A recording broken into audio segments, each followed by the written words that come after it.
एक गांव में गौतम बुद्ध का बहुत बड़ा आश्रम था।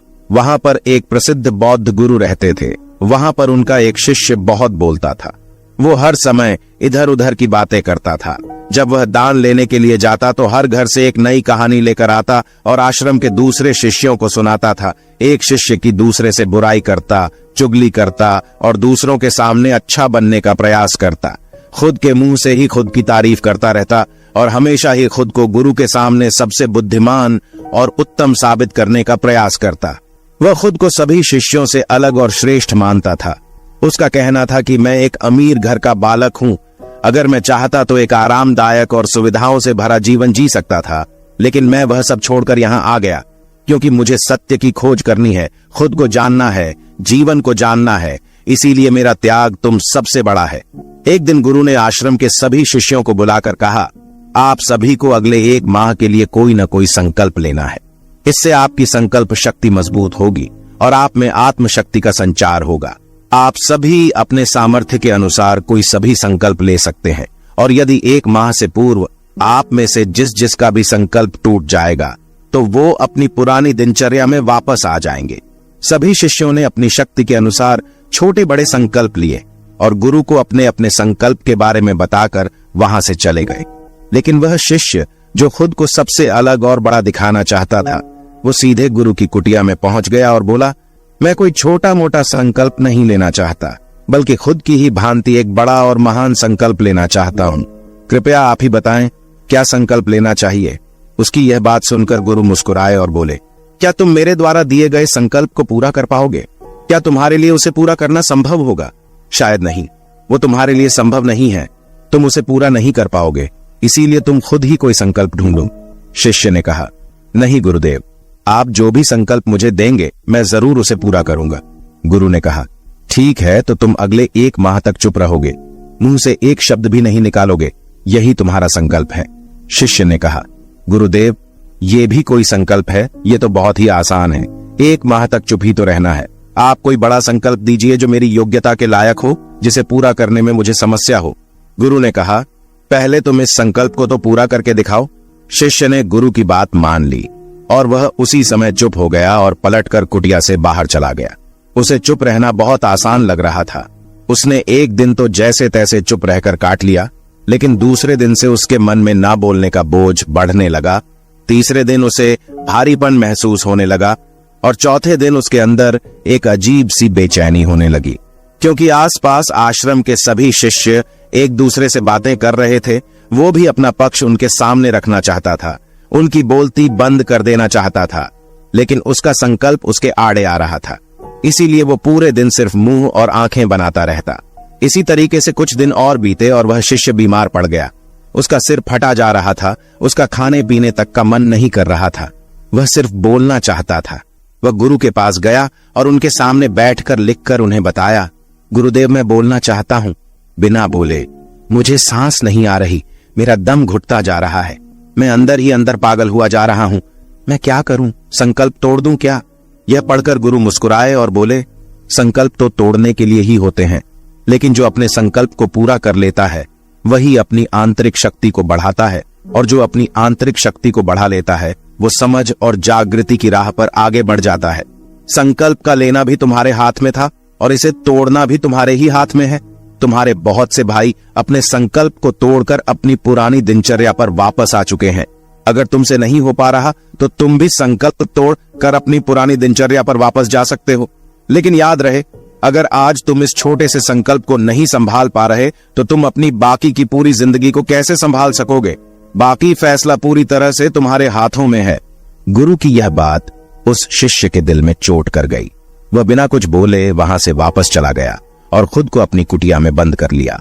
वह केवल अपने जरूरी कामों के लिए ही कुटिया से बाहर निकलता, बाकी सारे समय कुटिया के अंदर ही बैठा रहता। 15 दिन बीत चुके थे और आश्रम के लगभग सभी शिष्यों का संकल्प अब तक टूट चुका था, लेकिन उसका संकल्प अभी भी जारी था। संकल्प लेने के बाद से अब तक उसने एक शब्द भी ना बोला था। सारा आश्रम हैरान था कि इतना बोलने वाला इंसान चुप कैसे हो गया।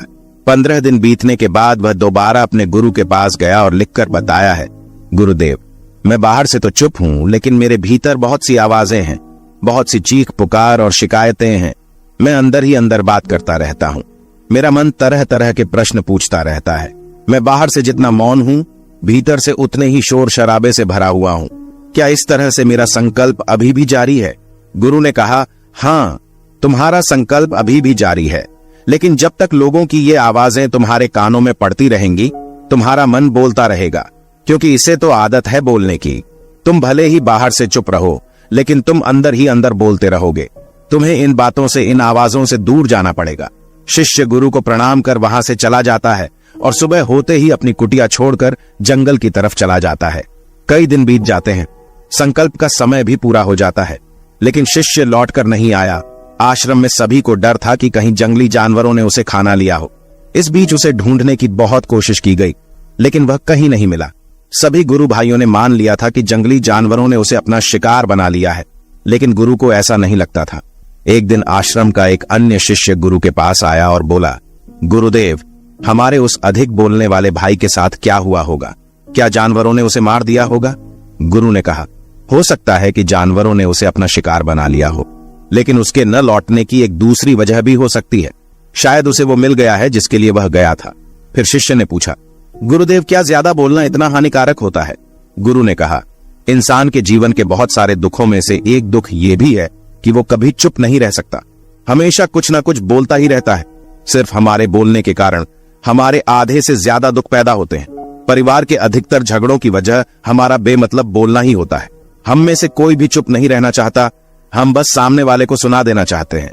जो भी हमारे मन में है सब निकालकर उसके मन में बैठा देना चाहते हैं।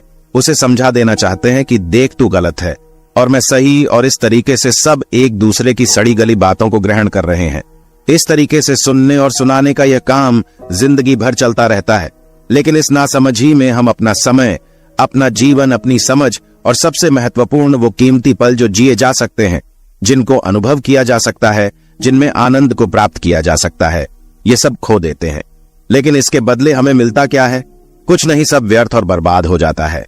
इस पागलपन में हमने क्या खो दिया, इसका एहसास केवल कुछ ही लोगों को हो पाता है। बाकी लोग जैसे उन्हें अपने आने का पता नहीं, वैसे ही उन्हें अपने जाने का भी पता नहीं चल पाता। शिष्य ने कहा, तो फिर इसका समाधान क्या है? गुरु ने कहा, पूरी जागरूकता के साथ अपने विचारों को देखना, यही एकमात्र तरीका है। सारी मानसिक समस्याओं का वर्तमान में रहकर चिंतन करना, पूरी जागरूकता के साथ अपना काम करना जिंदगी में चमत्कारिक बदलाव ला देता है। उसके बाद वह शिष्य गुरु से अपने प्रश्नों का उत्तर पाकर उनको प्रणाम करके वहां से चला गया। उस शिष्य को आश्रम छोड़कर गए हुए 3 महीने का समय बीत चुका था, लेकिन उसकी कोई खबर ना थी। अब तक तो सभी गुरु भाइयों ने भी उसके वापस लौटने की उम्मीद छोड़ दी थी, लेकिन एक दिन वो आश्रम लौट आता है। उसे देखकर सभी के आश्चर्य और खुशी का ठिकाना न रहा। लेकिन अब वो नहीं था जो यहां से गया था, वो कुछ और ही बनकर वापस आया था। उसके अंदर एक गजब का बदलाव महसूस किया जा सकता था। उसके चेहरे पर एक गजब का ठहराव और आंखों में बड़ी शांति थी। आश्रम में आते ही सभी गुरु भाइयों ने उसे चारों तरफ से घेर लिया और बातें करने लग गए। वह भी अपने गुरु भाइयों से बातें करने लगा। उससे बात करने वाले सभी ने यह अनुभव किया कि अब वे पहले जैसा उतावला और बातूनी नहीं रह गया था। उसके मुंह से एक एक शब्द बहुत ही सुलझे हुए और मधुरता के साथ निकल रहे थे। थोड़ी देर तक गुरु भाइयों से बात करने के बाद वह सीधा गुरु की तरफ चला गया। उसने गुरु के चरण छुए और कहा, गुरुदेव, क्या मैं अब भी मौन हूं? क्या अब भी मेरा संकल्प जारी है? गुरु ने कुछ देर तक शिष्य की आंखों में बड़े ध्यान से देखा और कहा, हाँ, तुम अब भी मौन हो। तुम्हारे मुंह से एक भी शब्द निकल नहीं रहा और तुम्हारा संकल्प अभी भी जारी है। शिष्य ने कहा, गुरुदेव, जब मैं आश्रम से गया तो मैं मुंह से तो चुप था, लेकिन मेरे अंदर बहुत सी आवाजें थी। मन में बहुत से प्रश्न थे और वो बंद नहीं हो रहे थे, तो मैं जंगल में चला गया, इस उम्मीद से कि वह मुझे शांति मिलेगी और मेरे मन की बकबक कम हो जाएगी।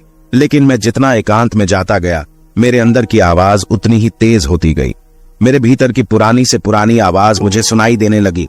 तब जाकर मैंने महसूस किया कि मैं कितना गलत कर रहा था। जब मैं अपने परिवार वालों, दोस्तों को और गुरु भाइयों को बुरा भला कहता था, तो उस समय मुझे लगता था कि मैं सही कह रहा हूं। जब मैं गुरु भाइयों की एक दूसरे से चुगली करता हूं और उनका मजाक बनाता, तब भी मुझे यही लगता था कि मैं उनसे बेहतर हूं और मैं सही कर रहा हूं। लेकिन उस दिन मैंने पहली बार महसूस किया कि मैं कितना गलत बोलता था। काफी दिनों तक ये आवाजें, ये शिकायतें मेरे अंदर चलती रही, लेकिन धीरे धीरे करके एक दिन ये सारी आवाजें मेरे अंदर से समाप्त हो गईं। अब मैं भीतर से भी मौन हो गया। उस घने जंगल में बाहर से कोई बोलने वाला था नहीं और भीतर कोई आवाज बची ही नहीं थी, और मैं उस दिन पहली बार मौन का सही अर्थ समझा। मेरे चारों तरफ बहुत शांति थी। हालांकि अभी भी कुछ आवाजें आ रही थीं, जो पहले भी आती थीं, लेकिन मैं उन्हें सुन नहीं पाता था। पर अब वह सभी आवाजें मुझे स्पष्ट रूप से सुनाई दे रही थीं। हवा के चलने की आवाज, चिड़ियों के चहकने की आवाज और पानी के बहने की आवाज। ये सभी आवाजें मैंने पहली बार पूरे होश पूर्वक सुनी। अपने चारों तरफ इतनी शांति मैंने पहले कभी महसूस नहीं की थी, तो इस शांति को भंग करने के लिए मैंने पहली बार अपने मुंह से कोई शब्द निकाला। मैं चिल्लाया, हे ईश्वर, ये कैसी शांति है? सभी कुछ इतना शांत क्यों है? ऐसा क्या हो गया? लेकिन मेरे चिल्लाने के बाद भी वह शांति भंग नहीं हुई। सब कुछ पहले के जितना ही शांत था, बाहर भी और भीतर भी। हे गुरुदेव, मैंने अपने गुरु भाइयों से बात की, मैंने आपसे बात की। मैं बोल रहा हूं, मैं चल रहा हूं, मैं सब कुछ देख रहा हूं, लेकिन मैं अपने भीतर एकदम एकांत में हूं, मौन में हूं। भीड़ में होता हूं तब भी भीतर से अकेला एकांत में होता हूं। जब मैं खुद में भी शोर करना चाहता हूं तब भी एकांत में ही होता हूं। अब सब दिखाई पड़ने लगा है, सब सुनाई पड़ने लगा है। गुरु ने कहा, जब तक हम बाहर की तरफ बोलते रहेंगे भीतर अशांति ही रहेगी, लेकिन जिस दिन हम भीतर की तरफ मुड़ जाएंगे तब हमारे मुंह से कुछ भी निकलेगा, हम शांत ही रहेंगे। दुनिया में जितनी भी बुराइयां हैं ज्यादातर हमारे बोलने से ही उत्पन्न होती है, क्योंकि हम चुप रहना नहीं चाहते। हम जितनी जरूरत है उससे कहीं ज्यादा बोलते हैं। हम सामने वाले को सुनना नहीं चाहते, बल्कि उसकी बोलती बंद कर देना चाहते हैं। उसे समझा देना चाहते हैं कि मैं कौन हूं, मैं क्या कर सकता हूं, और यही हमारी जिंदगी का मकसद बनकर रह जाता है। हमारी सारी ऊर्जा इस व्यर्थ के बोलने में बर्बाद होती रहती है। ऐसे ही समाज में लोगों का जीवन दुखों से भर जाता है, जो हमेशा एक दूसरे को सुनाने में लगे रहते हैं।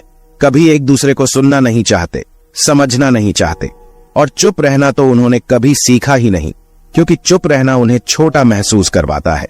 दुनिया की सभी लड़ाइयों का कारण हमारा बोलना ही है, इसलिए हमें सिर्फ उतना ही बोलना चाहिए जितना जरूरी हो, क्योंकि व्यर्थ का बोलना ऊर्जा को नष्ट करना है, और ये बोलना ही हमें कभी अपने भीतर की ओर लौटने नहीं देता, क्योंकि यह हमें बाहर की ओर खींच कर रखता है, और बाहर है ही क्या इस संसार के अलावा। लेकिन अगर अपने भीतर के संसार की ओर मुड़ना है तो इस मुंह को बंद ही रखना चाहिए। इसीलिए जितने भी बुद्ध हुए, आत्मज्ञानी हुए, वो सभी एकांत की ओर भागे, ताकि उन्हें ज्यादा ना बोलना पड़े, ज्यादा सुनना ना पड़े। वो एकांत में रहें और शांत रहे, इसीलिए आसानी से भीतर की यात्रा कर पाए। लेकिन अगर कोई चाहे तो इस संसार में रहकर भी एकांत में रह सकता है, शांत रह सकता है, लेकिन इसके लिए उन्हें अपनी ऊर्जा बचानी होगी, जिसे वह अब तक अपने व्यर्थ के शब्दों में बर्बाद कर रहे थे। दोस्तों, इस कहानी की सीख यही है कि व्यर्थ का बोलना ऊर्जा को नष्ट करना है।